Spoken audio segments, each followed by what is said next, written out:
Welcome, and thanks for joining us for a second reflection in our Lenten series. I'm Sister Pat Kozak, and I'm speaking to you from Cleveland, Ohio today.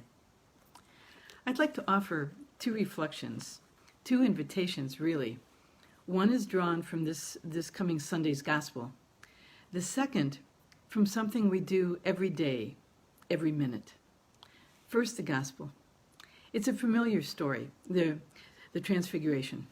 Jesus takes three of his disciples, Peter, James, and John, the three friends that he often takes with him when he goes away to pray.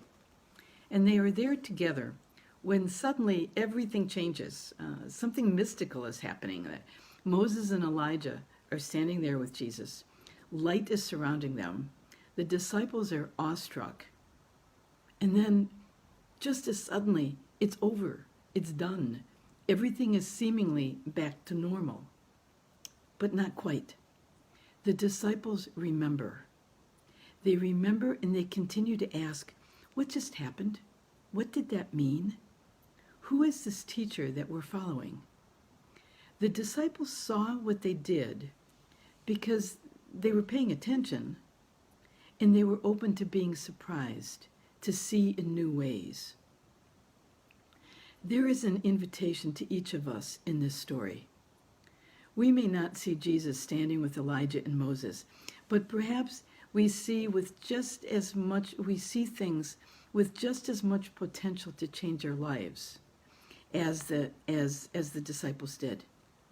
We see the innocence of a child, the fragility and the marvel of a newborn. We see the smile of a friend, the tenderness of two people who have loved each other for 60, 70, 80 years. The kindness of a perfect stranger. The moment when forgiveness is freely offered. These small miracles happen all the time, and yet we often miss them or we put them aside too quickly. We put them aside as not important.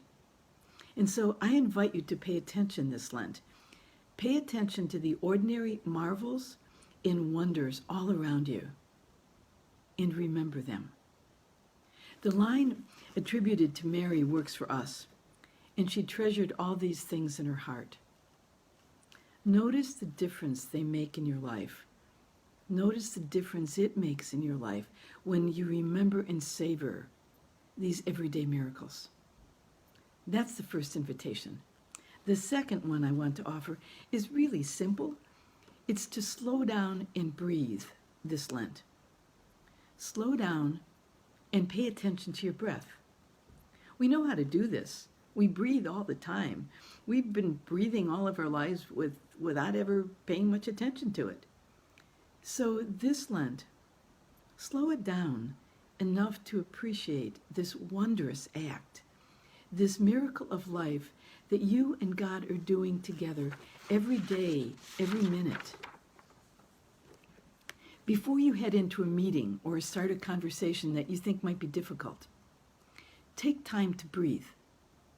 Breathe your best self into this moment. Remember that we sometimes call the Holy Spirit the breath of God. So breathe your best God-given self into this moment, just as you are right now, is beautiful and wondrous and enough for the moment. You are enough. To breathe that in is an important gift you give yourself. These two invitations are pretty simple. Pay attention and be open to being surprised, and remember the experience. Savor it.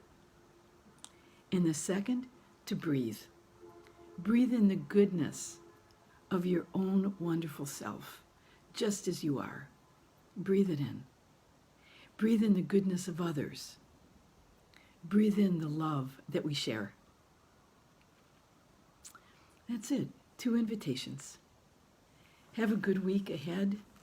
Let's remember to pray for each other as we continue to move through Lent, and perhaps even to breathe with one another these weeks.